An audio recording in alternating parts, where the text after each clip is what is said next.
lórí burúkú kò ná pàpà kó ra mọ́tò kò ná pàpà kó travel out kò rán pàpà kí church ẹ gbòòrò olórí burúkú elébi olè. inú oko yìí ni mo sùn for 40 days láì jẹ láì mu. olórí burúkú ṣe báwọn ìyàwó níyàwó ló ń dó mọ́ bẹ́ẹ̀ inú oko yìí ló sùn sí wọ́n jẹ́ Jésù olòṣì ṣé bàbá Adébóyè sọnù ṣé bàbá Adébóyè sunú oko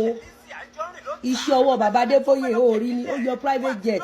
ìwọ ríbi tí bàbá Adébóyè ti lọ edit fídíò olè amúrọ̀bà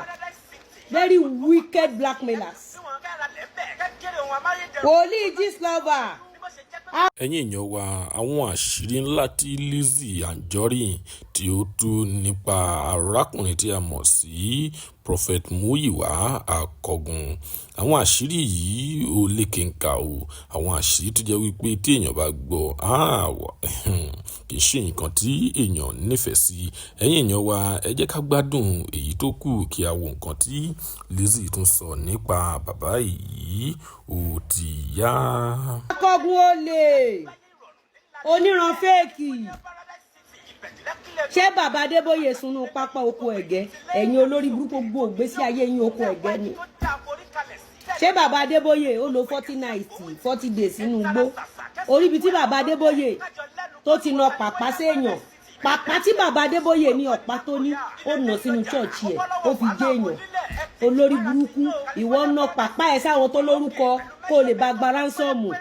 Akọgun olè Muyiwa Akọgun olè wòlíì 419 ẹ bá wa pín fídíò ẹ̀ kiri kẹ́kọ̀ọ́ 419 sórí ẹ̀ náà ẹ save àwọn èèyàn wòlíì Ìyábọ̀ Gistlover wòlíì Ìyábọ̀ ẹlẹ́wọ̀n Gistlover ìjọ tí Kúdí wá kí ni mo sọ fún yín kí ni mo sọ fún yín ọjọ́ tí mo ti ríṣẹ́ pẹ́là yẹn mo ti mọ̀ ẹ pé mo ń sọ àwọn kankan but mo kàn sí gbogbo àwọn pẹ́là yẹn lẹ̀ kò kàn mí a ti sọ fún yín pé lọ patí wọn kó kàgbákò ní tó bá wù inú yín kó gbọ́ ní tó bá wù inú yín kó ra jókòó ẹ̀jẹ̀ kò kàn wá kò kàn mí ní tó bá wù kàn padà nínú yín kò kàn mí ó ti yé so don't even put mouth in some shit mo bá jẹ mo make sure pé àwọn kìíní ìṣe ń ṣiṣẹ́ wòlíì Akọgun olè ẹ máa gbọ́. jẹ́ kí n sọ̀rọ̀ dànù wo bí tí n bá na pàpà sí ẹ tí mo pe gbólóhùn sí ẹ àṣẹ ìdìdí ìpè inú oko yìí ni mo sùn for 40 days. ibi òun bá yàwó níyàwó sùn bẹ́ẹ̀ ni bóyá sọ pé òun sùn ní oko for 40 days ẹ má pè fún prayer but ìtayé ẹ bá máa bàjẹ́ nu mo ní woman kan mo ní ilẹ̀ kan ilẹ̀ ẹ̀ fine gan ẹ bá rí location tílẹ̀ ẹ wà as a matter of fact ilẹ̀ ẹ wà nínú àwọn ilẹ̀ tó face coastal road lẹ́nu in fact ilẹ̀ yẹn is in a good location èmi àti woman ìdúnàdúrà ṣẹ́ni nígbà míì wà tó o bá ti nígbàgbọ́ nínú ara ẹ̀ o máa padà kó sọ́wọ́ mi òun ni mo ṣe máa ń sọ fún ẹ̀yin obìnrin use what you have to get what you want tó o bá ní ọkùnrin tó dá dúró tì sórí tó bá lò sin Ọlọ́run nǹkan tí ò tiẹ̀ súnmọ́ Ọlọ́run rárá ló máa padà fẹ̀mí ẹ̀sìn tó dẹ̀ ní gba táǹkì ẹ̀rẹ́ ti aṣọ yẹ̀ yan ọmọ Ọlọ́run ẹ̀rẹ́ ti aṣọ ẹ̀rẹ́ ti ẹ̀rí kó aṣọ ìṣe neat you are very pretty woman thank you. láì jẹ láì mu mo tójú mi rí kí n tó débi mo. irọ́ ló ń pa o irọ́ ló ń 419 ni o ó ń gba nudity àwọn obìnrin ni ẹ má lọ church ẹ o ẹ má pé o irọ́ ló ń pa 419 ni o. bí o tí n bá ní kó rí fún ẹ bẹ́ẹ̀ ẹ̀sìn àgbáyé ni wọ́n ń pè bẹ́ẹ̀ o ẹ bá. ìwọ tó ti ṣẹ̀sìn àgbáyé wá wo bó ṣe ṣẹ̀sìn àgbáyé máa bọ̀ máa bọ̀. awí o. máa bọ̀ wá wo ṣẹ̀sìn àgbáyé ẹ wo nǹkan tí bọ̀bọ̀ yìí sọ ẹ wo nǹkan tí màá yìí sọ ẹ wo nǹkan tí màá yìí sọ. mo lérò pé òdu ni arákùnrin tí àwọn olókè ni ó ṣàìmọ̀ fọlọ́kọ ní orí Facebook pàápàá jùlọ àwọn tó bá ti bá fọ́nrán rẹ̀ pàdé ẹ̀já béèrè béèrè kí ló dé tó yẹ pé òní ni wọ́n pòsì fọ́nrán yìí tí ì ṣe November 23 wọ́n á lọ sí déètì ọ̀nà 23 tí wọ́n sọ yìí wọ́n ṣe sábìsì òun predict ó sọ prophecy yẹn mọ́ àlọ́ bẹ̀ ohun tí mo bá pàdé ni ṣẹ́rí sáfìsì ọjọ́ 23 oṣù kọkànlá láti parí wọ́n ti delete ẹ̀ wọ́n wá fi fọ́tò nìkan tí wọ́n yà nínú church wọ́n fi fọ́tò nìkan lẹ̀ wọ́n bó kí ló ń ṣẹlẹ̀ mo wá rí fọ́nrán kan ní ọjọ́ 24 oṣù kọkànlá fọ́nrán náà nìyẹn mo wá wo fọ́nrán náà tó kéde kò sí tó jọ mọ́ ọ̀rọ̀ prọfẹ́sì pẹ́lá rárá nínú ẹ̀ sábì sàn ṣe pátápátá ní ọjọ́ 23 oṣù kọkànlá kí ló tọ́ delete ẹ̀ wọ́n á bẹ̀rẹ̀ sí ní wọ́n pé ìyàrá kan wọ́n á rí pé mo ṣe máa ṣe náà nǹkan náà wọ́n á delete service náà pátápátá òun service máa ṣe wọ́n á delete ẹ̀ real life náà máa ṣe wọ́n á delete ẹ̀ wọ́n á máa lọ yọ clips kékeré kan wọ́n á post ẹ̀ clips kékeré wọ́n á post ẹ̀ service nǹkan tó ń ṣe long wọ́n á delete gbogbo ẹ̀ àmọ́ yẹn náà tó sọ náà wọ́n dá àyà ni ó tún wá lọ 2023 tó sọ ọ̀rọ̀ tí ọmọbìnrin òṣèré yìí pé yóò ṣẹ̀sí mo wá lọ síbẹ̀ mo wá bá fúnra náà pàdé ní on the 7th of May ọjọ́ keje oṣù karùn-ún ọdún 2023 ìṣẹ́ mo bá pàdé níbi. sáfìsì tí wọ́n ṣe kó tó di wípé wọ́n ṣe kinní yìí kó tó di pé wọ́n ti fọ́nrán tí ó ti sọ pé òun ọmọbìnrin náà ṣẹ̀sí síta wọ́n ti dìbìtì ẹ̀ sáfìsì kejì wọ́n ti dìbìtì ẹ̀ àjẹ́ pé bọ́kùnrin ṣe ń ṣe nǹkan yẹn á ti ṣẹlẹ̀ tán wọ́n wá lọ wá déètì kan bóyá bíi ọ̀sẹ̀ méjì síra wọn sẹ́yìn aṣọ tó wá wọ̀ ní sáfìsì wọn á lọ mú á wá gbèwọ̀ sọ́rùn á wá dó sórí pẹpẹ wọn á wá dá òun nìkan yà aṣọ tó wá wọ̀ yẹn tó fi ṣe sáfìsì yẹn wọ́n wá lọ mú nínú clips kékeré nínú àwọn congregation àwọn ọmọ ìjọ tí wọ́n yà jọ náà wọ́n á lọ yọ díẹ̀ nínú clips wọ́n á máa dé sí nǹkan dáyà tó lóun fi pèdétì kí ni tí mo sọ bẹ́ẹ̀ ìdí tí mo sọ bẹ́ẹ̀ ni wípé gbogbo fídíò arákùnrin ògbó fọ́nrán tó wà lórí kíní ẹ̀ pátápátá ọba ìṣe pátápátá tí mo wò arákùnrin kò lè lo 10 seconds ṣẹ́jú àyá mẹ́wàá kó má rìn káàkiri ní church tó bá ti wá fẹ́ ya ibi tí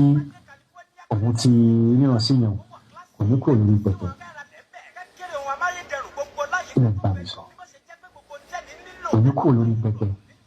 tó túmọ̀ sí wípé wọ́n dá ìyẹn yà mí ògbó tó bá ti lóun ríran sí wọn wá dá yà ibi tó lóun ti ríran sí ọmọ yìí wọ́n dá yà ní àná ni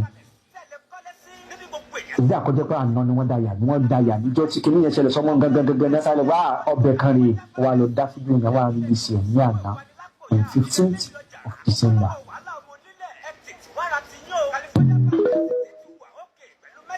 àṣírí tú àbọ̀ àṣírí òtún mú ìwà rapist ṣòro analysis tí bọ̀bọ̀ yẹn ṣe ẹjọ́ ẹni tó bá ní phone number bọ̀bọ̀ yìí ẹjọ́ mo need the man we need this kind of man in our society a ní ìdúró arákùnrin tó lè máa la ojú àwọn èèyàn ṣẹ́gbọ́n analysis great analysis tó ṣe ó ní pé mú ìwọ ò lè dúró láàrin ìṣẹ́jú kan ó máa ń rìn kiri inú chọ́ọ̀chì yẹn bọ̀ tí aburú bá ti ṣẹlẹ̀ síyàn á wá lọ wọ the same aṣọ yẹn á wá dúró sórí pẹpẹ wọn á rọra dayà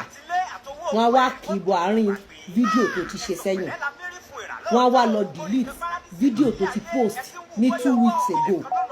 wọn á wá fi níwọ̀n yẹn wọn á wá fi replace ẹ̀ wọn á wá spread yẹn. ṣó yẹ kí DSS ti gbé àbí kò yẹ kí DSS ti gbé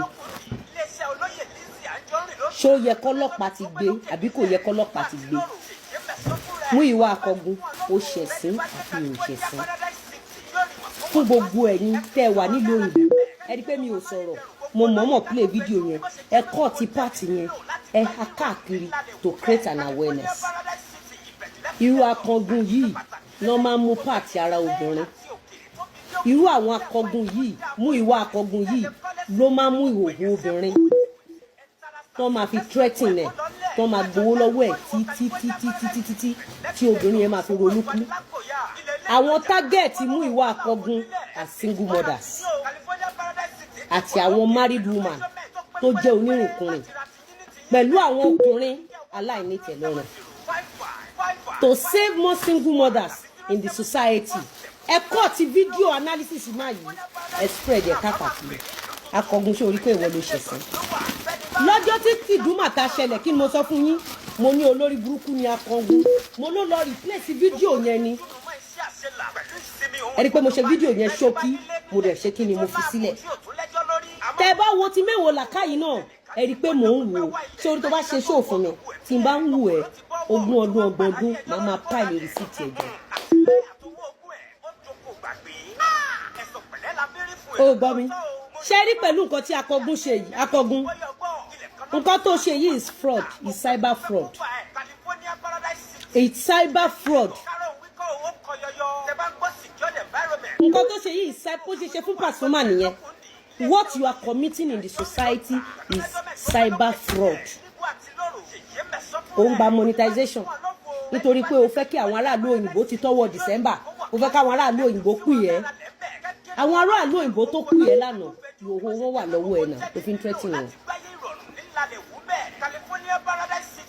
ẹ bá a download fídíò yìí ó wà lórí péjì mi everybody ẹ post ẹ láti create awareness ṣé mo gbé gbà tó ṣe tèmi fún mi tí mo try láti sọ̀rọ̀ nígbà yẹn ògbà tó ṣe ti pẹ́là mò ń wò ẹ ni torí pé mo lọ sórí péjì ẹ mo rí fídíò tó delete tẹ́lẹ̀ àwa kan ṣó ẹ mo rí fídíò tó delete tẹ́lẹ̀ mo rí new fídíò tó ṣe upload tó fi parọ́ mọ́ ọmọ pẹ́là yẹn but kéèsì ẹ̀kọ́ ni mò ń treat. Akàngun gbogbo ẹ̀yin pastors pátápátá this is a disgrace and a shame gbogbo Christian association this is a disgrace and a shame eléyìí tún wọ́ọ̀sì ju Boko Haram lọ how can a pastor be re-editing video ó dẹ̀ ń post ẹ̀ sí public fún consumption public this is terribly bad eléyìí ò kún ẹ̀sìn Kristẹni lé I hope and I expect the Christian association will do something and scold him for this.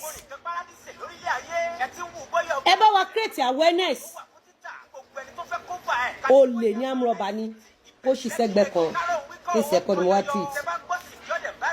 Ìyábọ̀ bọ́ síbí ògùn kí mo bọ́ síbí.